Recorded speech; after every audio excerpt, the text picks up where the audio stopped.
On the morning of August 16, 1942, a United States Navy blimp prepared to take off from Treasure Island in San Francisco Bay to search for enemy submarines.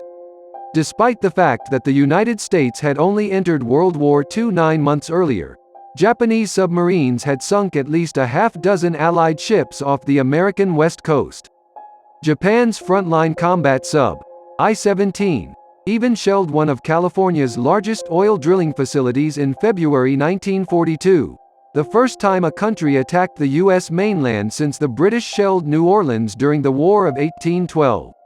L-8 carried two 325-pound Mark 17 depth bombs mounted on an external rack, a .30 caliber machine gun, and 300 rounds of ammunition. The blimp's mission: find and sink any Japanese submarines spotted off the coast of San Francisco. In the spring of 1942, L-8 is ready for takeoff, when it will patrol the west coast in search of Japanese submarines. Cody, the senior aviator of Airship Patrol Squadron 32, graduated from Annapolis in 1938. He would be remembered as a quiet man who did not lose his cool under pressure. Indeed, his commanding officer regarded him as one of the most capable pilots and one of the most capable officers under his command. Cody, on the other hand, was a latecomer to lighter-than-air (LTA) flight. He hadn't been designated a naval airship aviator until December 1941, which meant he'd been officially flying for just 9 months. Only 27 years old when he arrived at Moffett Field in February 1942 as a lieutenant junior grade, Cody sported a mustache, most likely in an effort to appear older. Although he was technically older than his passenger, Cody was 11 years younger and had far less experience. In fact, the pilot of the blimp had only 756 hours of LTA flight time, whereas Adams had 2,281 hours. But the lieutenant did have one notable accomplishment. In April 1942, he flew L-8 to deliver vital cargo to the USS Hornet, CV-8, before the ship set sail for Doolittle's raid over Tokyo. Cody had kept L-8 steady over the carrier's swaying flight deck while 300 pounds of spare parts for the B-25 bombers that would be used in the attack were lowered. That maneuver, which required some piloting ability, contributed to his promotion to lieutenant senior grade 2 months later. Ensign Adams served in the LTA for 20 years. He sailed aboard the Los Angeles, ZR-3, Akron, ZRS-4, and Macon, ZRS-4, in the Navy's huge rigid airship program, ZRS-5. The German government had even decorated the 38-year-old crewman for rescuing passengers from the Hindenburg after it caught fire and crashed. Despite having more airship experience than Cody, Adams had only obtained his commission the day before their August 16 trip. He was, in other words, on his first LTA patrol as an officer. Flight 101 was supposed to fly to the Farallon Islands, 30 miles west of San Francisco, then north to Point Reyes, south to Montara Beach, and then back to Treasure Island. The patrol would last 4 hours, and Lieutenant Cody and Ensign Adams were scheduled to return to base between 10 and 10:30 a.m. in every regard. The flight began routinely. Airship Patrol Squadron 32 was the first LTA unit to be established on the West Coast after Japan's attack on Pearl Harbor. Originally part of Goodyear's fleet of advertising blimps, L-8 had been purchased by the Navy, shipped to Moffett Field for assembly and commissioned on March 5, 1942. Love 8, as the craft was also called, was a 150-foot-long blimp similar to the type Goodyear flies over athletic events today. Held aloft by 123,000 cubic feet of helium, the blimp had a maximum diameter of 47 feet and a cruising speed of 43 knots. It was powered by twin 145 HP Warner Super Scarab Type 5 engines. Love 8 took off from Treasure Island at 6:03 a.m., with Cody at the controls. The winds were light and variable, averaging 4 knots per hour, with a ceiling of 800 to 1,000 feet. The day was partly cloudy, but visibility was excellent at 3 to 5 miles. Cody could even see the Golden Gate Bridge towers in the distance. L8's mission was to patrol San Francisco within a 50-mile radius, and once Cody had crossed the Golden Gate, he was going southwesterly to the Farallon Islands. He radiated L8's position 4 miles east of the Farallons at 7:38 a.m., an hour and a half in the patrol. He sent a second message 4 minutes later: "Stand by the suspicious slick of the oils." An Hool slick may show that an enemy is submerged under the waves, so L8 dropped 2 Mark IV floating lights. When the crew of the Liberty ship Albert Gallatin spotted L8's smoke flares, they issued a general alarm and manned their guns. Concerned that the blimp was about to depth charge an enemy sub, sailors from the nearby fishing trawler Daisy Gray drew in its nets. However, no bombs were dropped. L8, on the other hand, circled the area for more than an hour. Daisy Gray was close enough to the blimp that the trawler's first mate could see 2 men in the gondola, one of whom had dark hair. Despite the fact that L8's identification had been removed from its outer envelope, it remained painted on the control cabin. Besides, a blimp of this type was unmistakable. The blimp circled at 200 to 300 feet, descending to 30 feet above the waves at one point, as if its crew wanted a closer look at something, as Daisy Gray's and Gallatin's crews watched through binoculars. Then, shortly after 9 a.m., Love 8 dropped its ballast, rose, and returned to San Francisco. Nobody thought L8's movements were unusual because blimps patrolled the California coast on a regular basis. However, Cody and Adams were never seen or heard from again. At 7:42, L8 sent out its final transmission before circling the oil slick. Wing Control then attempted, but failed, to re-establish radio communication. The blimp's radio silence was not reported to squadron headquarters until 8:20, but blimps losing touch during a patrol was not uncommon.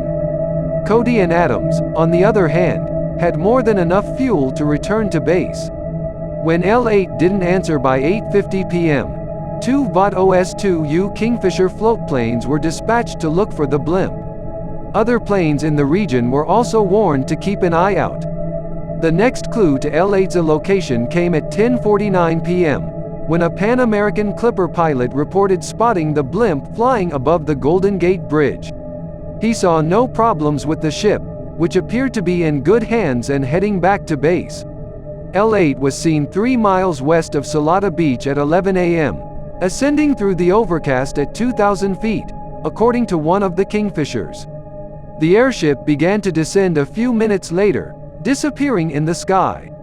Nothing suggested that L8 was not in controlled flight, but 2,000 feet was near to the blimp's pressure height, the level at which its valves would open and vent helium to keep its gas cells from exploding.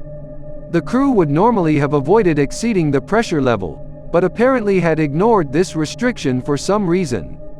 An Army P-38 pilot was the next to spot L8, spotting the blimp near Mile Rock. He saw nothing unusual and assumed it was on its way to Treasure Island. A few minutes later, off-duty seaman Richard Quam was driving along the coastal highway between San Mateo and San Francisco when he observed L8 in the distance and saw that the airship was bent in the middle. Quam came to a halt to take a photograph. His film would be seized by the authorities shortly. The blimp approached the coastline at Ocean Beach in San Francisco, about a mile south of Fort Funston, around 11:15 a.m., 5 hours after L8 left Treasure Island. A lone bather observed the blimp, which was suspended 50 feet offshore with its engines turned off. As it traveled broadside to the wind, only 50 feet over the water, L8's bag sagged dramatically. The blimp landed momentarily on the shore before heading inland, where its gondola collided with the edge of a hill, clogging the starboard engine with mud and leaves and bending the propellers. One of the depth charges was also knocked loose, and it slid downhill before coming to a halt. L8 then lifted, cleared the embankment, and vanished from view, suddenly free of 325 pounds. Golfers at San Francisco's prestigious Olympic Club paused on a Sunday morning to watch a blimp pass overhead. They were probably unaware that the remaining depth charge could only be detonated by water pressure, which is why they gave it such a large berth. While the blimp was still offshore, One club member claimed to have seen a parachute dropping from L8, and he wasn't the only one. "I put my binoculars on it and could see figures inside the cabin," said C.E. Taylor, 17, to the San Francisco Call Bulletin. L8 then plummeted toward Daly City, a suburb 2 blocks south of the county boundary, impacting multiple residences' roofs. Concerned about their safety, Ethel Appleton grabbed her 8-year-old daughter as she heard the blimp's drag line scrape across her rooftop. When Richard L. Johnston observed the partially deflated blimp overhead while polishing his automobile in front of his house, he ran to protect his mother. The cabin of the blimp collided with a power pole in front of the Johnston house, snapping the crossarm. The blimp's tail swung onto the electrical lines as a result of the impact, throwing a shower of sparks to the ground. The blimp's envelope was punctured, and the airship slid to the ground tail first, slowly deflating atop Johnston's freshly waxed car. Fortunately, L8's fuel supply did not ignite, but the blimp's envelope was punctured, and the airship slid to the ground tail first, slowly deflating atop Johnston's freshly waxed car. William Morris, a volunteer firefighter who lived next door to Johnston, was one of the first on the scene. Morris remarked, "It's a miracle she didn't catch fire when she hit those telephone wires." Love 8 had already dented Morris's 1928 Dodge sedan's hood and bent its headlight. As sirens blared and the air filled with escaping helium, Morris hurried to assist the blimp's crew. The fireman was shocked to see that the door was open and nobody was in the cabin when he glanced inside the gondola. Daly City firefighter Thomas O'Brien discovered the gondola empty as well, but noted that the cabin door was locked open and the bog inhaler, a loudspeaker system used to communicate with surface ships, was dangling outside the entryway. Firefighters quickly encircled the blimp, slicing its envelope in an attempt to free the crew they believed was trapped inside. Cody and Adams were nowhere to be seen. Authorities set up a barrier around the crash scene as a precaution, and firefighters shackled the remaining depth bomb to the gondola. Later that day, 40 personnel from Nas Moffett Field and another 50 from a neighboring Army station embarked on a mission to find the lost depth charge. By 3 p.m., they'd retrieved it. Cody and Adams, on the other hand, were still missing. It's still a mystery how 2 naval officers vanished from one of the busiest locations between San Francisco and the Farallon Islands, despite the fact that their airship was being followed by ships and planes, as well as people on the ground. Warm coffee and a half-eaten sandwich were rumored to have been discovered in the control car, but this was later disproved. However, a crew member's cap was found on the flight controls. L8's radio, meanwhile, was fully functional. Soon revealed that all 3 parachutes on L8 and their single life raft were still on board.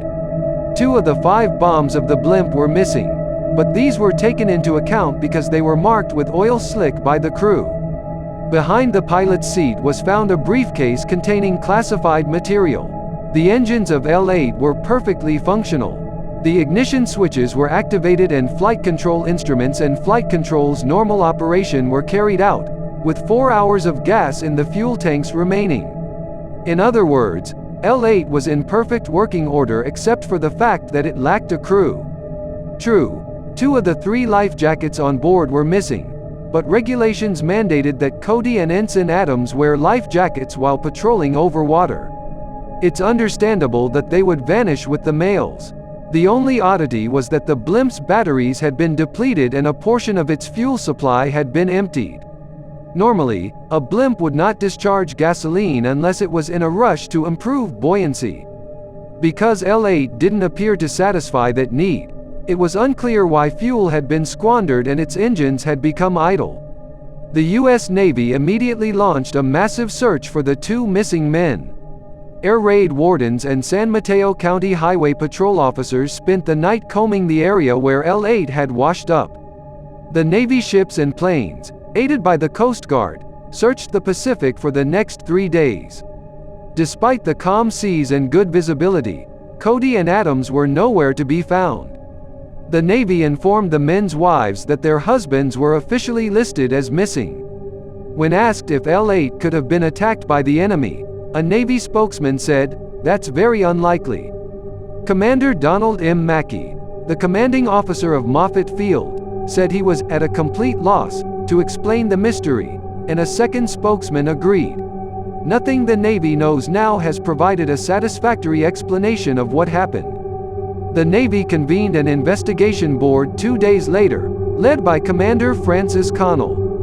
The 7-day investigation heard testimony from civilian and naval personnel and ultimately determined that no fire, no submersion, no misconduct, and no missiles struck the L-8. Daisy Gray and Gallatin witnesses testified that the blimp's crew was aboard, the engines were running, and no one fell from the cabin while they were watching it. Ironically, Gallatin was sunk in January 1944 by I-26, a Japanese submarine operating in the same waters where L-8 had patrolled 2 years earlier. Despite calling 35 witnesses, the investigation was unable to find answers to the most basic questions. Why did Cody and Adams stop broadcasting if their radio was still operational? What prompted the two men to abandon their airship mid-flight? What happened between the time they discovered the oil slick off the Farallones at 7:42 a.m. and the time L-8 arrived at Ocean Beach around 11:15 a.m.? There are numerous theories as to why Cody and Adams vanished. They were captured by a Japanese sub. They were spying for Japan and met up with an I-boat to escape. A stowaway overpowered the two men and then vanished. Their disappearance was an AWOL scheme gone wrong. One crewman murdered the other over a woman, dumped his body, then fell overboard himself. A rogue wave swept both men away, and L-8 had temporarily dipped into the ocean. Of course, the most popular theory is that Cody and Adams were kidnapped by aliens. The failure of L-8's crew to broadcast a radio communication after seeing the oil slick at 7:42 a.m. perplexed investigators the most. Why didn't the other man phone for aid if one of the crew members fell from the cabin while checking the oil slick? What happened to the two men if they were still on board when L-8 returned to San Francisco about 9 a.m.? Otto Gross, who has been looking for answers to the disappearance of L-8's crew since 2009, thinks he's found it. Gross theorizes on his website ghostblimp.com that the blimp was secretly testing experimental radar, and the men were overpowered by poorly insulated microwaves, forcing them to crash out of the cabin. Gross' assertion is hypothetical, however, because no strong evidence that L-8 was testing experimental technology on the tragic trip has ever been discovered. Whatever happened between their last radio communication and the Pan Am crewmen spotting the blimp over pressure height at 10:20 a.m. was most likely the cause of Cody and Adams' deaths. Careful consideration of the data suggests no justification for voluntary abandoning of the airship. The board therefore considers that abandonment was involuntary, the Navy's Board of Inquiry stated. The most straightforward hypothesis is that both men abandoned the airship shortly after their last transmission. One of the crew members most likely fell overboard while assessing the oil slick or repairing the engine. That would explain the two smoke bombs, the ship's descent to 30 feet, and the use of the bog inhaler, which was discovered swinging from the gondola, probably to communicate with the guy overboard. According to the results of the naval investigation, there may have been problems with the safety latch on L-8's door. Doubts about the safety lock securing during takeoff and the latch's sufficiency suggest that the latch may have been mistakenly loosened, allowing the passenger to tumble out. The pilot's inability to use the radio or the life raft could imply that he planned to recover his passenger as soon as possible. The pilot's efforts to decelerate the airship while going into a light breeze could explain why both engines were turned off. The microphone and radio head set hanging out the entrance, as well as the open door locked fully forward, lend validity to this notion.